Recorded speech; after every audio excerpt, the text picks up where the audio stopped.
Hello everyone, welcome to our YouTube channel Gavya vlogs in Kannada. ಎಲ್ಲರೂ ಹೇಗಿದ್ದೀರಾ? ನಾನಂತೂ ತುಂಬ ಚೆನ್ನಾಗಿದ್ದೀನಿ. ಐ ಹೋಪ್ ನೀವೆಲ್ಲ ಕೂಡ ತುಂಬ ಚೆನ್ನಾಗಿದ್ದೀರಾ ಅಂತ ಅಂದ್ಕೊಂಡಿದ್ದೀನಿ. ಇದು ಬಂದು ಸಂಡೇ ವ್ಲಾಗ್ ಆಗಿರುತ್ತೆ. ಇನ್ನು ಸಂಡೇ ಬಂತು ಅಂದರೆ ಒಂಥರ ರಿಲ್ಯಾಕ್ಸ್ ಆಗುತ್ತೆ. ಸೊ ಸಂಡೇ ಮಾತ್ರನೇ ಸ್ವಲ್ಪ ಲೇಟಾಗಿ ಎದ್ದೇಳ್ಬೋದು. ಸೊ ಹಾಗಾಗಿ ಇವತ್ತಂತೂ ನಾನು ಕೂಡ ಸ್ವಲ್ಪ ಲೇಟಾಗೆ ಎದ್ದಿದ್ದೀನಿ. ಲೇಟಾಗಿ ಅಂದರೆ ಒಂದು 7:45 8 o'clock ಆಗೇ ಹೋಯಿತು. ಇನ್ನು ಇವತ್ತು ಹೊರತೂರು ಸಂತೆ ಇದೆ. ಇನ್ನು ಅರ್ಲಿ ಮಾರ್ನಿಂಗ್ 7:30 ಸ್ಟಾರ್ಟ್ ಆಗಿಬಿಡುತ್ತೆ.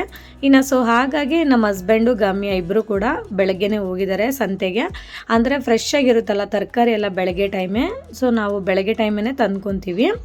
ಇವಾಗ ನಮ್ಮ ಗವ್ಯ ಕೂಡ ಎದ್ದಿದ್ದಾಳೆ. ಇನ್ನು ನಾನು ಗವ್ಯ ಅಂತೂ ಇಲ್ಲಿ ಬಿಸಿನೀರು ಕುಡಿತಾ ಇದ್ದೀವಿ. ಇವತ್ತಂತೂ ನಾವು ಬ್ರೇಕ್ಫಾಸ್ಟ್ಗೆ ಮಟನ್ ಪ್ರಿಪೇರ್ ಮಾಡ್ತಾ ಇದ್ದೀನಿ. ಸೊ ಕುಕ್ಕರಲ್ಲಿ ಸ್ವಲ್ಪ ಎಣ್ಣೆ ಹಾಕ್ಕೊಂಡು ಒಂದು ಅರ್ಧ kg ಮಟನ್ನು ಉಪ್ಪು ಅರಿಶಿನ ಹಾಕಿ ಚೆನ್ನಾಗಿ ಕ್ಲೀನ್ ಮಾಡಿಕೊಂಡು ಕುಕ್ಕರ್ಗೆ ಹಾಕ್ಕೊತಾ ಇದ್ದೀನಿ.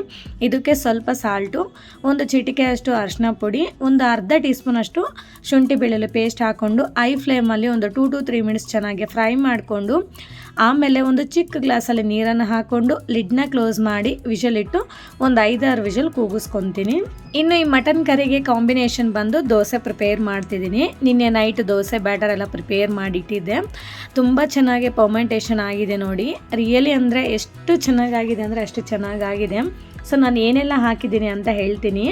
ನಾನು ಒಂದು 2 ಕಪ್ಪಷ್ಟು ರೇಷನ್ ಅಕ್ಕಿ ಹಾಕಿದ್ದೀನಿ. ಹಾಗೆ ಒಂದು 2 ಕಪ್ಪಷ್ಟು ಇದು ಇಡ್ಲಿ ರೈಸ್ ಅಂತ ಹೇಳ್ತೀವಲ್ಲ, ಸೊ ಇಡ್ಲಿ ರೈಸ್ ಹಾಕಿದ್ದೀನಿ. 1 ಕಪ್ಪಷ್ಟು ಉದ್ದಿನ ಬೇಳೆ, 1 ಟೇಬಲ್ ಸ್ಪೂನ್ ಅಷ್ಟು ಕಡಲೆಬೇಳೆ, 1 ಟೀ ಸ್ಪೂನ್ ಅಷ್ಟು ಮೆಂತೆ ಕಾಳನ್ನ ಹಾಕ್ಕೊಂಡು ಒಂದು 8 to 9 hours ಅಂತೂ ಚೆನ್ನಾಗಿ ನೆನೆಸಿಟ್ಟಿದ್ದೀನಿ. ನಾನು ಯೂಶ್ವಲಿ ಇಡ್ಲಿ ದೋಸೆ ಪ್ರಿಪೇರ್ ಮಾಡಬೇಕು ಅಂದರೆ ಮಾರ್ನಿಂಗೇ ನೆನೆಸ್ಕೊಂಡ್ಬಿಡ್ತೀನಿ, ತುಂಬ ಚೆನ್ನಾಗಿ ನೆನೆಯುತ್ತೆ. ಆಮೇಲೆ ಗ್ರೈಂಡ್ ಮಾಡೋಕ್ಕಿಂತ ಮುಂಚೆ 1 ಕಪ್ಪಷ್ಟು ಅವಲಕ್ಕಿನ ನೆನೆಸ್ಕೊಂಡು ಇನ್ನು ಗ್ರೈಂಡ್ ಮಾಡಿಕೊಂಡ್ರೆ ತುಂಬ ಚೆನ್ನಾಗಿ ಪರ್ಮೆಂಟೇಷನ್ ಆಗುತ್ತೆ. ಆ್ಯಂಡ್ ನಮಗೆ ಇಡ್ಲಿ ದೋಸೆ ಎಲ್ಲದಕ್ಕೂ ಕೂಡ ತುಂಬ ಚೆನ್ನಾಗಿರುತ್ತೆ. ಇವಾಗ ಈ ಬ್ಯಾಟರ್ ಜಾಸ್ತಿ ಆಗುತ್ತೆ ನಮಗೆ. ನಾನು ಅದಕ್ಕೆ ಒಂದು ಬೌಲಲ್ಲಿ ಹಾಕಿ ಇನ್ನು ಫ್ರಿಜ್ಜಲ್ಲಿ ಹಾಗೆ ಸ್ಟೋರ್ ಮಾಡ್ಕೊಂಡ್ಬಿಡ್ತೀನಿ. ಇದನ್ನು 1 or 2 ಡೇಸಲ್ಲಂತೂ ಖಾಲಿ ಮಾಡ್ತೀವಿ. ಇನ್ನು ಮಕ್ಕಳಿಗೆ ಗೊತ್ತಲ್ಲ ಇಡ್ಲಿ ದೋಸೆ ಅಂದರೆ ಯಾರಿಗೆಲ್ಲ ಇಷ್ಟ ಆಗಲ್ಲ ಹೇಳಿ. ಅದು ಎಕ್ಸ್ಪೆಷಲಿ ನಮ್ಮ ಮಕ್ಳಿಗಂತೂ ಇನ್ನು ಈ ವೀಕೆಂಡ್ ಬಂತು ಅಂದರೆ ಇನ್ನು ಇಡ್ಲಿ ದೋಸೆನ ಕೇಳ್ತಿರ್ತಾರೆ. ವೀಕ್ ಡೇಸಲ್ಲೆಲ್ಲ ಮಾಡೋಕ್ಕಾಗಲ್ಲ, ಟೈಮ್ ಆಗಲ್ಲ, ಸಾಕಾಗಲ್ಲ. ಸೊ ಹಾಗಾಗಿ ಇನ್ನು ವೀಕೆಂಡಲ್ಲೇ ಜಾಸ್ತಿ ಮಾಡೋದು ನಾನು. ಇನ್ನು ಬ್ಯಾಟರ್ ಕನ್ಸಿಸ್ಟೆನ್ಸಿ ಸ್ವಲ್ಪ ಗಟ್ಟಿಯಾಗಿದೆ. ಸ್ವಲ್ಪ ನೀರನ್ನು ಹಾಕ್ಕೊಂಡು ಸ್ವಲ್ಪ ಸಾಲ್ಟನ್ನು ಹಾಕ್ಕೊಂಡು ಚೆನ್ನಾಗಿ ಮಿಕ್ಸ್ ಮಾಡ್ಕೊತಿದ್ದೀನಿ. ರಿಯಲಿ ಟೇಸ್ಟ್ ಅಂತೂ ತುಂಬ ಚೆನ್ನಾಗಿರುತ್ತೆ. ದೋಸೆ ತುಂಬ ಕ್ರಿಸ್ಪಿಯಾಗಿ ಬರುತ್ತೆ. ಫ್ರೂಟ್ಸು ವೆಜಿಟೇಬಲ್ಸ್ ಎಲ್ಲ ತಂದಿಟ್ಟಿದ್ದಾರೆ. ಇದನ್ನೆಲ್ಲ ನೀಟಾಗಿ ಇವಾಗ ಅರೇಂಜ್ ಮಾಡ್ಕೊತೀನಿ.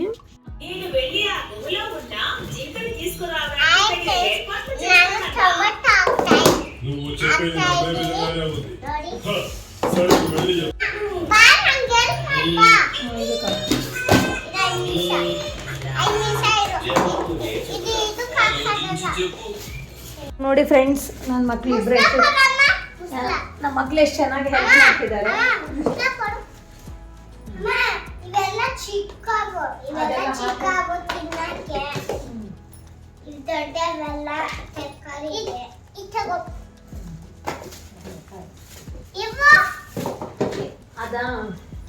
ಅದೆಲ್ಲ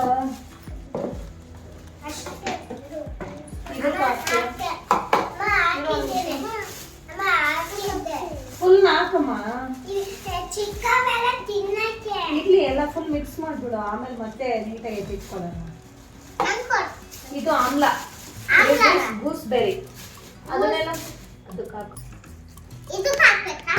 ಹಾಕು. ಆಮೇಲೆ ಸೊಪ್ಪು ಇದೆಲ್ಲ ಕ್ಲೀನ್ ಮಾಡ್ಕೊತೀನಿ. ಇದು ಫ್ರೂಟ್ಸ್ದು ಪುಟ್ಟಿ ತಾಂಬಾಗಮ್ಮೆ. ಸೊ ಇದು ನೋಡಿ 10 rupeesಗೊಂದು. ಇದೇನು ಸ್ವೀಟ್ ಕಾರ್ನ ಅಥವಾ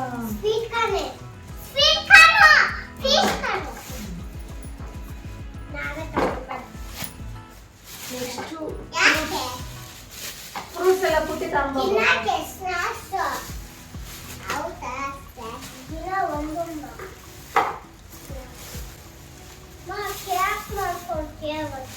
ಇದೆಲ್ಲ ಫ್ರೂಟ್ಸು 1 week ಆಗೋಷ್ಟು ಫ್ರೂಟ್ಸ್ ಎಲ್ಲ ತಂದಿದ್ದಾರೆ. Next lemon.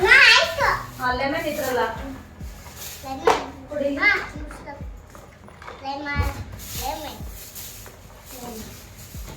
ನೋಡಿ ಎಷ್ಟಿಷ್ಟು ದಪ್ಪ ಇದ್ದಾವೆ ಅಂತ ಹೇಳಿ. ಬಟ್ ಇದು ಡೈಲಿ 1 or 2 ಪೀಸ್ ನಾವು ಜ್ಯೂಸ್ಗೆ ಹಾಕ್ಕೊತೀವಿ. ABC ಜ್ಯೂಸ್ ಮಾಡ್ತೀವಲ್ಲ, ಸೊ ಅದರಲ್ಲಿ ಇದನ್ನು ಯೂಸ್ ಮಾಡ್ಕೊತೀವಿ.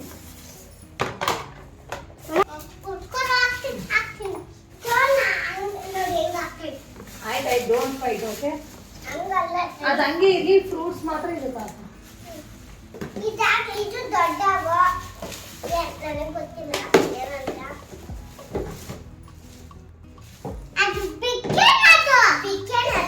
ಗವಿ ಇದನ್ನ ಸಾರ್ಟ್ ಔಟ್ ಮಾಡು ಗವ್ಯ.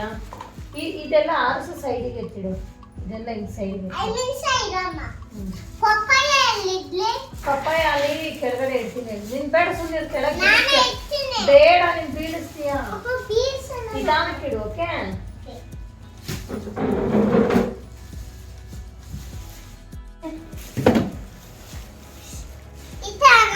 Very good okay. ಇವಾಗ ಅದನ್ನ ಅದ್ರ ಒಂದೊಂದು ಮೇಲ್ಗಡೆ ಇಟ್ಬಿಡು. ನೋ ಅದ್ರ ಮೇಲೆ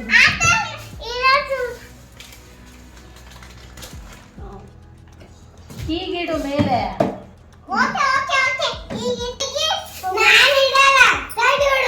ಒಂದು ನಿಮಿಷ ಡೋಂಟ್ ಫೈಟ್ ಓಕೆ. ನಾನು ಅದೆಲ್ಲ ಕವರ್ಗೆ ಹಾಕು ಬಂದ್ರೆ ನೋಡಿ, ಅದೆಲ್ಲ ಕವರ್ಗೆ ಹಾಕು. ಗಮ್ಮೆ ಅದೊಂದು ಕವರ್ಗೆ ಹಾಕಿ ಹಂಗೆ ಎತ್ತಿಡು ಫ್ರಿಡ್ಜಲ್ಲಿ ಆಯ್ತಾ.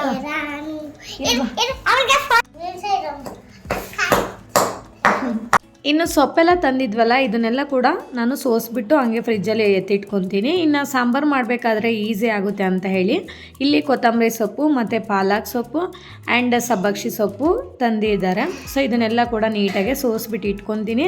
ನಾನು ಯಾವುದೇ ಸೊಪ್ಪಾಗಲಿ ಜಾಸ್ತಿ ವೇಸ್ಟ್ ಮಾಡೋದಿಲ್ಲ. ಇನ್ನು ಕೆಳಗಡೆ ಬುಡ ಇರುತ್ತಲ್ಲ, ಅದು ಸ್ವಲ್ಪ ಮಾತ್ರ ತೆಗಿತೀನಿ. ಇನ್ನು ಮಿಕ್ಕಿರೋ ಸೊಪ್ಪೆಲ್ಲನೂ ತೊಗೊಂಡು ಯೂಸ್ ಮಾಡ್ಕೊತೀವಿ. ಆಮೇಲೆ ಪಾಲಕ್ ಸೊಪ್ಪಲ್ಲಿ ನೋಡಿ ಎಷ್ಟು ಮಣ್ಣಿದೆ, ಬಟ್ ಯೂಶ್ವಲಿ ಎಲ್ಲ ಸೊಪ್ಪಲ್ಲಿ ಮಣ್ಣು ಜಾಸ್ತಿನೇ ಇರುತ್ತೆ, ಬಿಕಾಸ್ ಮಣ್ಣಲ್ಲೇ ಬೆಳೆಯೋದಲ್ಲ. ಸೊ ಹಾಗೆ ಅದಕ್ಕೋಸ್ಕರ ನಾವು ಯಾವಾಗಲೂ ಸೊಪ್ಪು ಏನೇ ಸೊಪ್ಪು ತಂದರೂ ಕೂಡ ಒಂದು 2-3 ಸತಿ ಚೆನ್ನಾಗಿ ನೀರಲ್ಲಿ ಕ್ಲೀನ್ ಮಾಡ್ಕೋಬೇಕು. ಆವಾಗಲೇ ಮಣ್ಣೆಲ್ಲ ಕೂಡ ನೀಟಾಗಿ ಕ್ಲೀನ್ ಆಗುತ್ತೆ. ಇವಾಗ ಎಲ್ಲ ಸೊಪ್ಪನ್ನು ಸೋಸ್ಕೊಂಡು ಈ ಥರ ನ್ಯೂಸ್ ಪೇಪರ್ ಒಳಗಡೆ ಇಟ್ಟು ಆಮೇಲೆ ಪ್ಲಾಸ್ಟಿಕ್ ಕವರಲ್ಲಿ ಇಟ್ಕೊಂಡು ಇನ್ನು ಫ್ರಿಜ್ಜಲ್ಲಿ ಸ್ಟೋರ್ ಮಾಡ್ಕೊತೀನಿ. ಸೊ ಈ ಥರ ನ್ಯೂಸ್ ಪೇಪರ್ ಹಾಕಿ ಇಡೋದ್ರಿಂದ ನಮಗೆ ಸೊಪ್ಪು ಅನ್ನೋದು ತುಂಬ ಫ್ರೆಶ್ ಆಗಿರುತ್ತೆ. ಸೊ ನಿಮಗೆ ಗೊತ್ತಿಲ್ಲ ಅಂದರೆ ಈ ಟಿಪ್ನ ಫಾಲೋ ಮಾಡಿ. ಮಟನ್ ಕೈಮಾಗೆ ಇದೆಲ್ಲ ಇಂಗ್ರೀಡಿಯೆಂಟ್ಸು: ಒಣಕೊಬ್ಬರಿ ತುರಿ ಸ್ವಲ್ಪ, ಉರ್ಗಡ್ಲೆ, ಹಂಗೆ 1 ಟೀ ಸ್ಪೂನಷ್ಟು ಗಸಗಸೆ, 1 ಟೀ ಸ್ಪೂನಷ್ಟು ಧನಿಯಾ ಪುಡಿ, 1 ಟೀ ಸ್ಪೂನಷ್ಟು ಅಚ್ಕಾರದ ಪುಡಿ, ಶುಂಠಿ, ಬೆಳ್ಳುಳ್ಳಿ, 5-6 ಹಸಿಮೆಣಸಿನ್ಕಾಯಿ, 1 ಈರುಳ್ಳಿ, ಒಂದು ಅರ್ಧ ಟೀ ಸ್ಪೂನಷ್ಟು ಪೆಪ್ಪರ್, ಒಂದು 4-5 ಲವಂಗ. ಇದನ್ನೆಲ್ಲ ಮಿಕ್ಸಿ ಜಾರ್ಗೆ ಹಾಕೋಬೇಕು. ಹಾಗೆ ಸ್ವಲ್ಪ ಕೊತ್ತಂಬರಿ ಸೊಪ್ಪು, ಚಿಕ್ಕ ಸೈಜಲ್ಲಿರೋ 1-2 ಟೊಮೊಟೊನ ಹಾಕ್ಕೊಂಡು ಎಷ್ಟು ಗಟ್ಟಿ ಆದರೆ ಅಷ್ಟು ಗಟ್ಟಿಯಾಗಿ ನಾವು ಇದನ್ನು ಪೇಸ್ಟ್ ಮಾಡ್ಕೋಬೇಕು. ಇಲ್ಲಿ ನಾನು ಅರ್ಧ kg ಅಷ್ಟು ಮಟನ್ ಕೈಮಾನ ತೊಗೊಂಡಿದ್ದೀನಿ. ಚೆನ್ನಾಗಿ ಉಪ್ಪು ಸ್ವಲ್ಪ ಅರಿಶಿನ ಹಾಕಿ ನೀಟಾಗಿ ತೊಳೆದಿಟ್ಕೊಂಡಿದ್ದೀನಿ. ಈ ಮಟನ್ ಕೈಮಾ ಅಲ್ಲಿ ಯಾವುದೇ ಕಾರಣಕ್ಕೂ ನೀರಿನ ಅಂಶ ಮಾತ್ರ ಇರಬಾರ್ದು, ಚೆನ್ನಾಗಿ ಹಿಂಡ್ಕೋಬೇಕು. ಮಟನ್ ಕೈಮಾ ಅರ್ಧ kg ಇರೋದ್ರಿಂದ 2 ಭಾಗ ಮಾಡಿಕೊಂಡು 1 ಭಾಗ ಮಿಕ್ಸಿ ಜಾರಲ್ಲಿ ಹಾಕ್ಕೊಂಡು ಒಂದು 2 ಪಲ್ಸ್ ಕೊಟ್ಟು ತೆಗ್ದಿದ್ದೀನಿ. ಆಮೇಲೆ ಇನ್ನೊಂದು ಅರ್ಧ ಭಾಗ ಮಿಕ್ಸಿ ಜಾರಲ್ಲಿ ಹಾಕ್ಕೊಂಡು ನಾವು ಗ್ರೈಂಡ್ ಮಾಡಿಟ್ಟಿರೋ ಮಸಾಲೆ ಪೇಸ್ಟಲ್ಲಿ ಒಂದು ಅರ್ಧ ಮಸಾಲ ಇದರಲ್ಲಿ ಹಾಕ್ಕೊಂಡು ಇನ್ನೊಂದು 2 ಪಲ್ಸ್ ಕೊಟ್ಟು ಆಮೇಲೆ ಎಲ್ಲ ಸೇರಿ ನಾನು ಪ್ಲೇಟ್ಗೆ ಹಾಕ್ಕೊಂಡಿದ್ದೀನಿ. ಇಲ್ಲಿ ಇವಾಗ ಸ್ವಲ್ಪ ಉಪ್ಪನ್ನು ಆ್ಯಡ್ ಮಾಡ್ಕೋಬೇಕು. ಆಮೇಲೆ 1-2 ಚಿಕ್ಕದಾಗಿರೋ ಆನಿಯನ್ಸ್ನ ಚಿಕ್ಕದಾಗೆ ಕಟ್ ಮಾಡ್ಕೊಂಡು ಹಾಕ್ಕೊಂಡಿದ್ದೀನಿ. ಆಮೇಲೆ ಸ್ವಲ್ಪ ಕೊತ್ತಂಬರಿ ಸೊಪ್ಪು, ಹಾಗೆ 1 ಟೀ ಸ್ಪೂನಷ್ಟು ಮಟನ್ ಮಸಾಲ ಹಾಕ್ಕೊತಾ ಇದ್ದೀನಿ. ಮಟನ್ ಮಸಾಲ ಆಪ್ಷನಲ್, ಇಷ್ಟ ಇದ್ದರೆ ಹಾಕ್ಕೊಳ್ಳಿ, ಇಲ್ಲ ಅಂತಂದರೆ ಬೇಡ. ಬಟ್ ಇದು ಹಾಕಿದ್ರೆ ಚೆನ್ನಾಗಿರುತ್ತೆ, ನಮಗೆ ಇಷ್ಟ ಆಗುತ್ತೆ, ಅದಕ್ಕೆ ಆ್ಯಡ್ ಮಾಡ್ತಿದ್ದೀನಿ. ಆಮೇಲೆ ಬೈಂಡಿಂಗ್ಗೋಸ್ಕರ ನಾನಿಲ್ಲಿ 1 ಮೊಟ್ಟೆನ ಎಗ್ ವೈಟ್ನ ಹಾಕ್ಕೊತಾ ಇದ್ದೀನಿ. ಎಲ್ಲೋನ ಹಾಕ್ಕೊತಿಲ್ಲ, ಓನ್ಲಿ ಎಗ್ ವೈಟ್ ಅಷ್ಟೇ. ಅದು ಜಸ್ಟ್ ಬೈಂಡಿಂಗ್ಗೋಸ್ಕರ, ಅದು ಹಾಕಿದ್ರೆ ತುಂಬ ಚೆನ್ನಾಗಿರುತ್ತೆ ಆ್ಯಂಡ್ ತುಂಬ ಚೆನ್ನಾಗಿ ಬೈಂಡಿಂಗ್ ಆಗುತ್ತೆ. ಸೊ ಹಾಗಾಗಿ ಇವಾಗ ಇದನ್ನೆಲ್ಲ ಕೂಡ ಚೆನ್ನಾಗಿ ಮಿಕ್ಸ್ ಮಾಡಿಕೊಂಡು ನಮಗೆ ಎಷ್ಟು ಸೈಜ್ ಉಂಡೆ ಬೇಕೋ ಅಷ್ಟು ಸೈಜು ಉಂಡೆನ ಮಾಡ್ಕೋಬೇಕು. ಉಂಡೆ ಮಾಡ್ಕೊಬೇಕಾದ್ರೆ ತುಂಬ ಚೆನ್ನಾಗಿ ಉಂಡೆ ಮಾಡ್ಕೊಳ್ಳಿ. ಸೊ ನಾವು ಅದರಲ್ಲಿ ಸಾಂಬಾರೆಲ್ಲ ಹಾಕಿದಾಗ ಬಿಟ್ಕೋಬಾರ್ದು. ಸೊ ಹಾಗೆ ನೋಡಿ ನನಗೆ ಇಷ್ಟೊಂದು ಉಂಡೆ ಬಂದಿದೆ. ಇವಾಗ ನಾನು ಕಡಾಯಲ್ಲಿ ಸ್ವಲ್ಪ ಎಣ್ಣೆ ಹಾಕ್ಕೊಂಡು ಫಸ್ಟ್ ನಾನು ಡೀಪ್ ಫ್ರೈ ಮಾಡ್ಕೊತೀನಿ. ಕೈಮಾ ಉಂಡೆನ ಡೀಪ್ ಫ್ರೈ ಮಾಡೋದ್ರಿಂದ ನಮಗೆ ಕೈಮಾ ಉಂಡೆ ಟೇಸ್ಟು ಒಂಥರ ಕ್ರಿಸ್ಪಿಯಾಗಿರುತ್ತೆ, ಟೇಸ್ಟ್ ಕೂಡ ತುಂಬ ಚೆನ್ನಾಗಿರುತ್ತೆ. ಜಸ್ಟ್ 1 ನಿಮಿಷ ಆ ಥರ ಫ್ರೈ ಮಾಡ್ಕೊಂಡು ತೆಗೆದ್ರೆ ಸಾಕು, ತುಂಬ ಚೆನ್ನಾಗಿರುತ್ತೆ ಟೇಸ್ಟ್ ಅಂತೂ.